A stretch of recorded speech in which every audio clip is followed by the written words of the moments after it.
brothers and sisters. Greetings, good morning, brothers and sisters.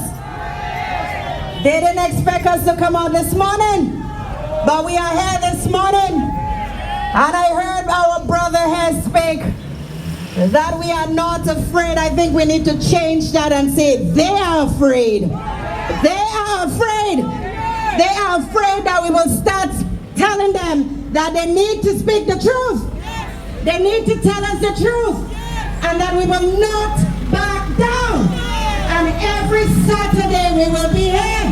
And we will walk by the Almighty God to allow us to be here every Saturday. Brothers and sisters, let me tell you, no matter how hard they try to deter us, we have to hold on strong. This is not a fight for the fainted hearts. I have said that many times. If we do not push forward, they will think that we are the weak. But we have to remind them that we are children of God, and we did not come here to play games. And if they are coming to play games, we're not about that.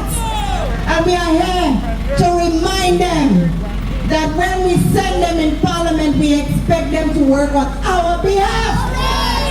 We expect them to work on our behalf and not behalf of themselves, their friends, and whoever associates that they have.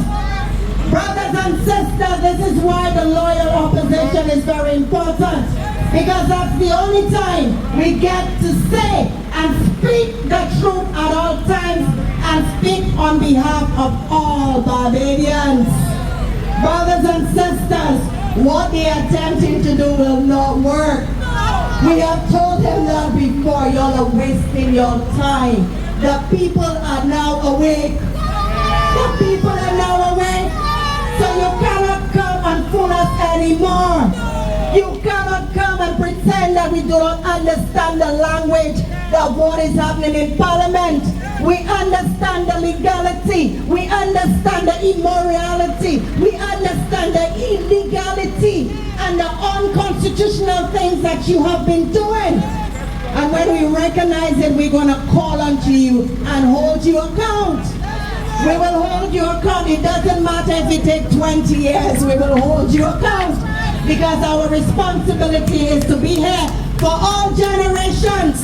This generation is not about us alone, brothers and sisters. This walk, this march, our voices is not for today. This is for history. This is for our children. This is for the future of Barbados. This is for the future of our generations to come. So we're not coming here to play games. Even if they tell us that we do not have big numbers. Even though, let me tell you something, brothers and sisters. This morning when I said I was coming here, I said, God, please allow me to say what I need to say.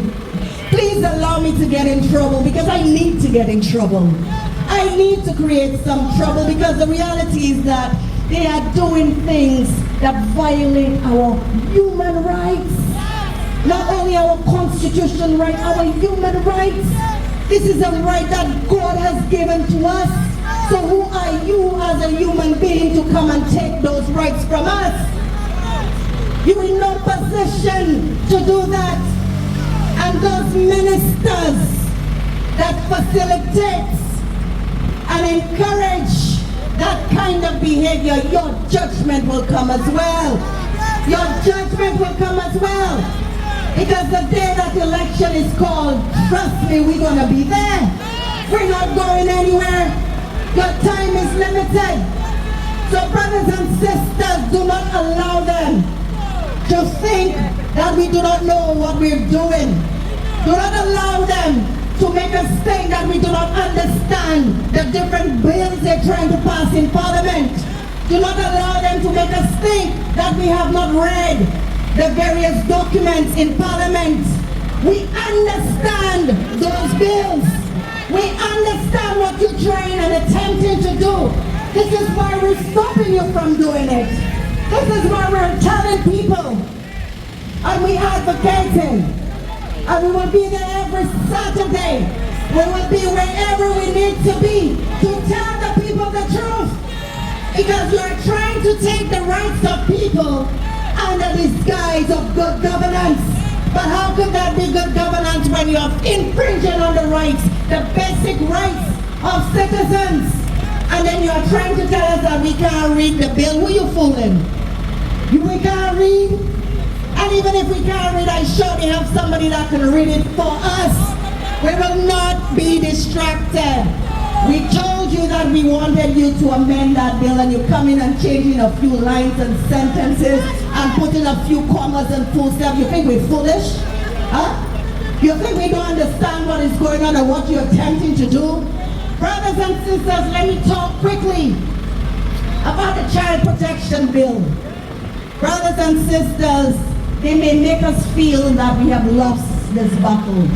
But any battle that God puts us to win, we will not lose it. Any battle that God puts us to fight, we will not lose that battle. They will come on the television, they will come in parliament and try to appeal to your emotions and tell you, oh well, there's a lot of sexual abuses happening to children in school. You didn't know that was happening all this time? You didn't know? You didn't know that you were hiring all these pedophiles in our schools? Didn't you know? Didn't you speak to the Attorney General and tell him to fix the Sexual Offences Act that they removed? Didn't you know? Didn't you know? Didn't you speak to your colleagues and let them know what is happening with those bills? But then you're going to come back with the same child protection bill. Not much has changed on the bill, brothers and sisters. They're trying to make us feel that they've made great changes. They haven't made much changes. So I'm appealing to all parents, watch your business. Keep an eye on your business. They're coming to take your parental rights, and we've been telling you that. They're trying all different ways to do it. Your rights as a parent has been diminished by those bills, and they put it under the disguise that we have a high increase of sexual violences. Sexual violences have been there, but you have not amended any of the other bills. You have not amended the sexual offences bill. Why haven't you done that? Why you're trying to prosecute parents? Why you're trying to criminalize your citizens?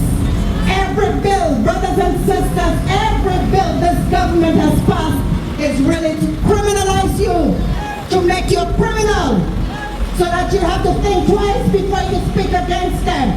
The charges and the penalties and the sanctions in effect makes you a criminal. But my brothers and sisters, if you look very closely at what they're doing, you know that while they're trying to criminalize you, who are the real criminals? Who are the real criminals trying to infringe on the rights, the basic rights of citizens? Brothers and sisters, we will not be deterred. We have to remain vigilant.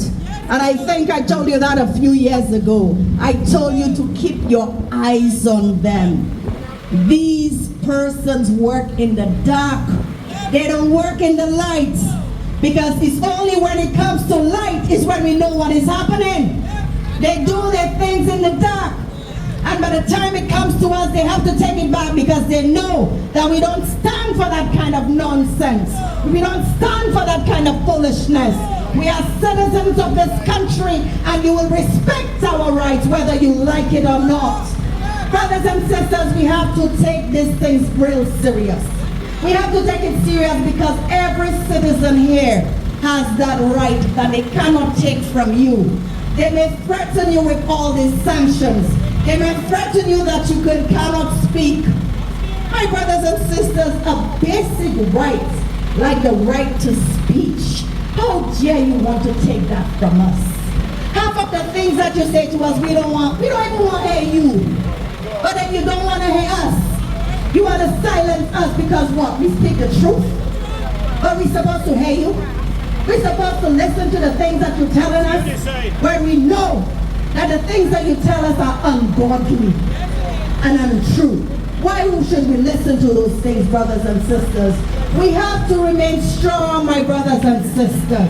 If we do not remain strong, they will capsize this country, brothers and sisters. It will become a place that we do not recognize because they will change laws when they feel like. and then they will turn around and say it's our fault that we didn't say anything about it. Because they like to blame citizens for every harm that they create. It is our fault that they created a cybercrime bill, that they did not take the time to review and bring it into Parliament. So brothers and sisters, we have to remain strong. We have to ensure that they do not think that we are afraid of them. We do not have to let them think that because we're small in numbers, that they're bigger than us. Brothers and sisters, ain't no man bigger than God. Ain't no man bigger than God. And let me tell you, when God say no, and no man can say yes. So let them know that when they try to take the rights that God gave us, He will tell them no. He will put a stop to it, and He will let them know that this is the last government you will have. Because you do not know how to treat your citizens. You do not know how to respect them. You do not know how to tell them, be respectful of your own citizens. How can you treat your own citizen with such disdain? How can you treat your citizens in that kind of callous behavior and expect people to want to be a good citizen? We are good, law-abiding citizens. Do not criminalize us, and we will stand firm until judgment. Thank you, brothers and sisters.